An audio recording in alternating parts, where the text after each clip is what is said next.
Hello and welcome back to the channel. This day, it was the complete polar opposite of yesterday. Yep, it was boiler test day. So first things first, I got the boiler filled up with water and then proceeded to get it pumped up while Simon videoed. Here, the cork pops. I didn't realise the regulator was open. The cork was in place because there is a little bit of blow by on the regulator. I didn't expect it to pop out. So I cable tied my cork back in, made sure blow off all the water so it doesn't detract from the actual test, and get it pumped up again, making sure the regulator is closed this time. It's always useful. So it is now pumped up to 160 psi, which is twice working pressure, which is really quite a lot of pressure on an old boiler like this. It is a mechanically jointed copper boiler, and this is only the second time I've ever worked on a mechanically jointed boiler, and this one has been a bit of a nightmare. It's the seams love to leak, all the plumbing fittings love to leak, and it's a case of trying to get this as dry as possible. Now it's holding 160 psi here really quite well, so there is a small amount of weepage, especially across the bottom of the barrel here. The barrel seam, there's a small weep there, so I'm going to have to cork that. There's also a leak on the back head from the gauge glass fittings are leaking, and what looks like the foundation ring leaking. So all in all, this is a test failure, but we learn from our failures too.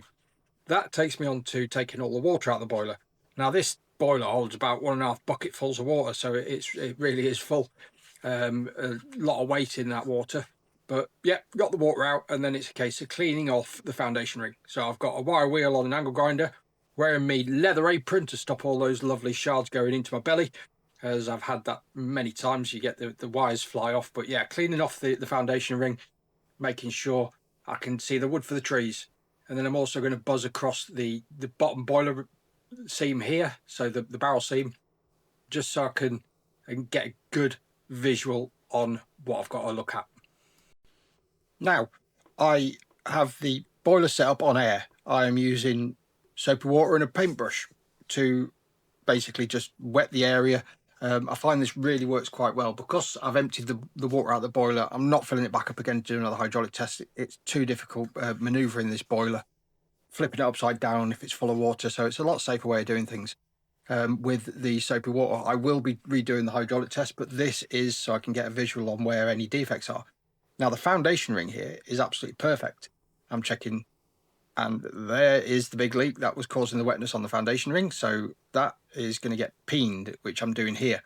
So I've got basically a piece of tool steel which has got a chisel point on the end, but it's a blunt chisel point. And what I'm doing here is I'm mushrooming out the plate on the side of the boiler here.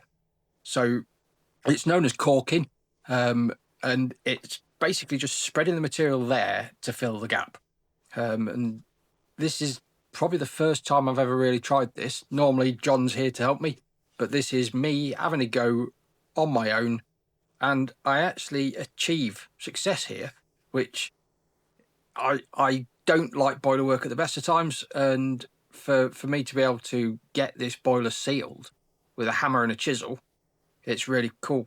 So coming back in with the soapy water, I'm running full compressor pressure here, so I'm at 140 psi of air pressure, and I've got it lovely and dry, which is a massive success. So going forward, it's going to be a lot easier. And I repeat the same process down the barrel seam.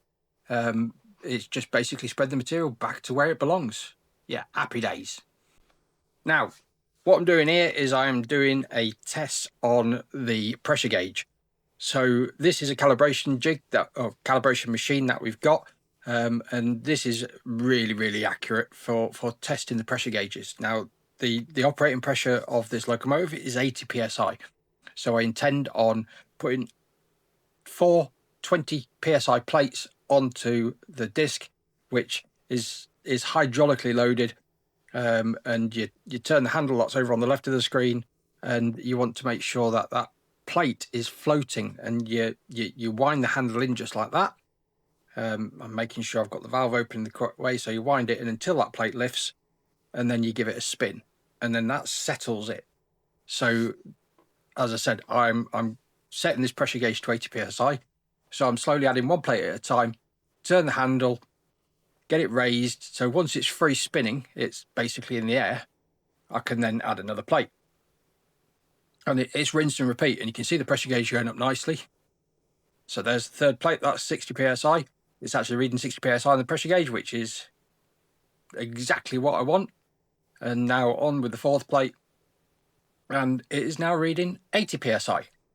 And all you do is you make sure it's free spinning. So I'm just going to drop the camera down now, and then you'll be able to see underneath the plates there's a gap, and you want to make sure that gap is there, and the plate's free spin, and you can actually press down on the plates and it'll raise the pressure, and it springs back to 80 psi, which is perfect. So that is a nicely calibrated pressure gauge ready to go back on the engine. Nice one.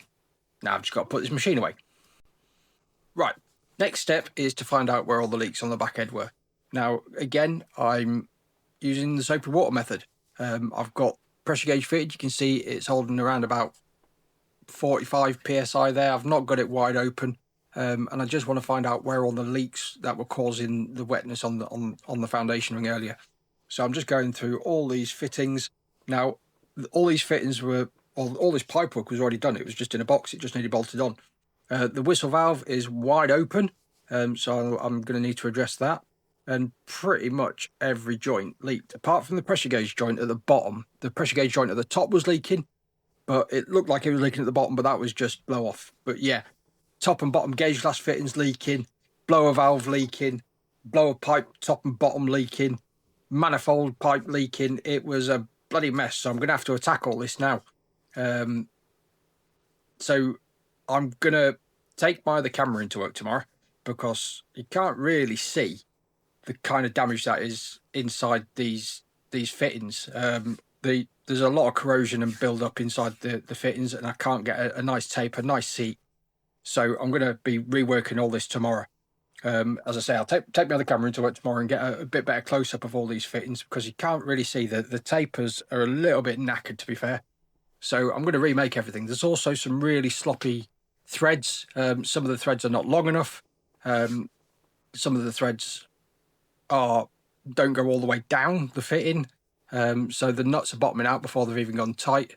So that's all going to get reworked, and the blower valve has got significant damage too. So just doing a trace of the manifold here, and I'll get me measurements for all the fittings that I need to manufacture.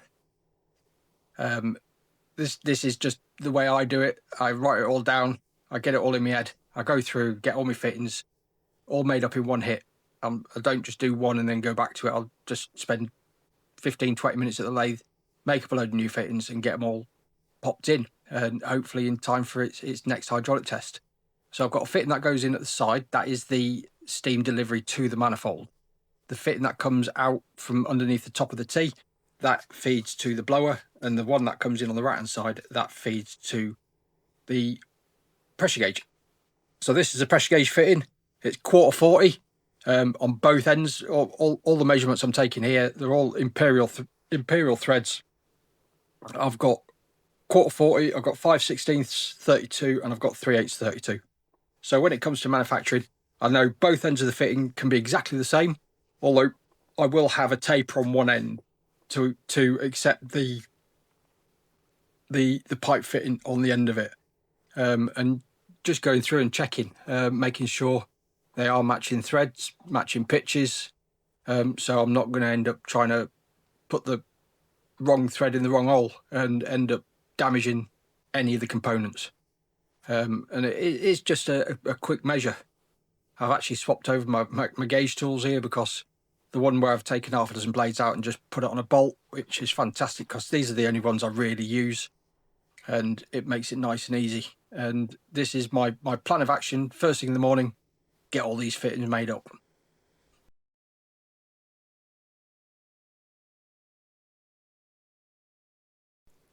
Okay, so what we have here is the blower valve. Now this has got significant damage.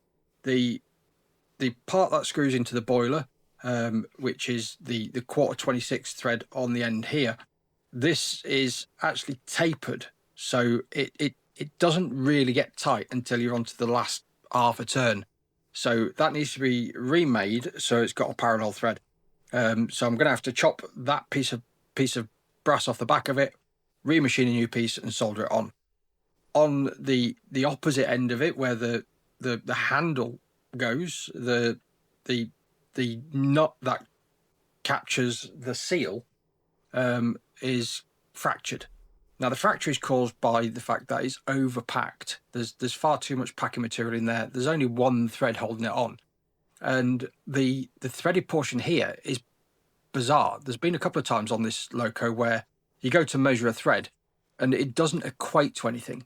So this is 7.6, 7.7 millimeters, just a fraction over 300 thou, which it doesn't equate to any kind of fraction, or it's not metric, it's not imperial.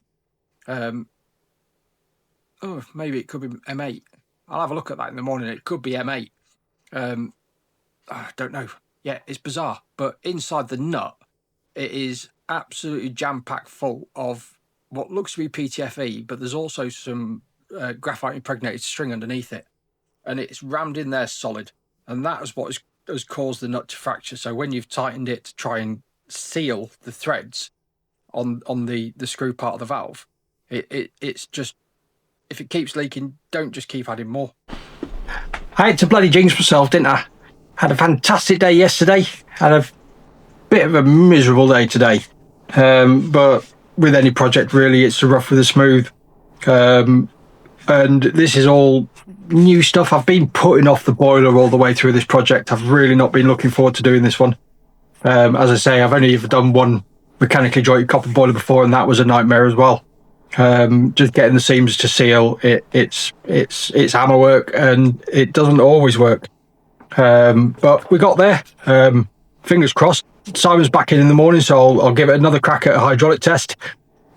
Got some plumbing fittings to make for the manifold, hopefully stop the leaks on the top end of the boiler. It's all coming out of the pipe fittings. It's not actually part of the hydraulic test, so I'm not too worried about that. But moving forwards, I've got to get this top end buttoned up, get the boiler back on the frames. Yeah, still going to try and push for the end of the week, getting this thing back in one piece. But a setback day today, yeah, it might push my end point of this project to next week.